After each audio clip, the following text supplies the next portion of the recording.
Welcome back to Bullind India. We're tracking the top stories impacting the nation this evening. 2025 में सार्वजनिक परिवहन, इरादे बड़े, जरूरतें उससे भी बड़ी। नमस्कार, आप देख रहे हैं बुलंद इंडिया। साल 2025 राजधानी दिल्ली के सार्वजनिक परिवहन के लिहाज से एक ऐसा साल रहा जहां सरकार की ललक और मंशा तो साफ दिखाई दी, लेकिन जमीनी हकीकत अभी भी कई सवाल खड़े करती है।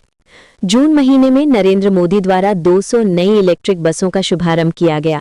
सरकार ने इसे सार्वजनिक परिवहन को मजबूत करने की दिशा में एक बड़ा कदम बताया।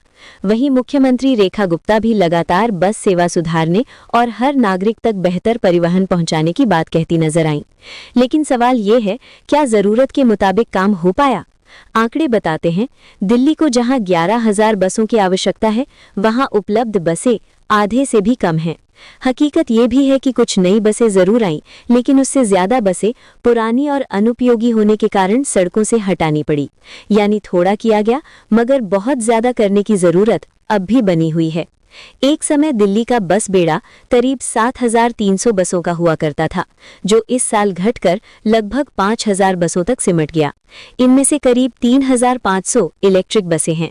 पिछले एक साल में ही 2,401 बसें सड़कों से हट चुकी हैं, जिसका सीधा असर यात्रियों की भीड़, लंबा इंतजार और परिवहन व्यवस्था पर पड़ रहा है, जिसका फायदा डागामार बसों एवं प्राइवेट परिवहन को हुआ। हालांकि कुछ सकारात्मक कदम भी सामने आए। इस साल 3 अंतर्राज्यीय बस रूट शुरू किए गए। गर्मी के मौसम में बस टर्मिनलों पर पेयजल की व्यवस्था पहली बार सरकार की ओर से की गई। जहां तक मेट्रो की बात है, इस साल कोई नया मेट्रो कॉरिडोर यात्रियों के लिए शुरू नहीं हो पाया, लेकिन दिल्ली मेट्रो के विस्तार के लिहाज से ये वर्ष अहम रहा। नई लाइनों का उद्घाटन, टनलिंग में प्रगति और नई कॉरिडोर को मंजूरी भविष्य में राजधानी की आवागमन व्यवस्था को और बेहतर बनाएगी।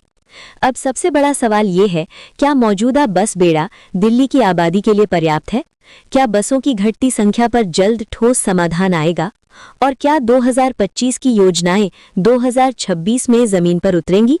सार्वजनिक परिवहन किसी भी शहर की रीढ़ होता है। इरादे दिखाई दे रहे हैं, लेकिन राजधानी को अब तेज, ठोस और स्थायी फैसलों की जरूरत है।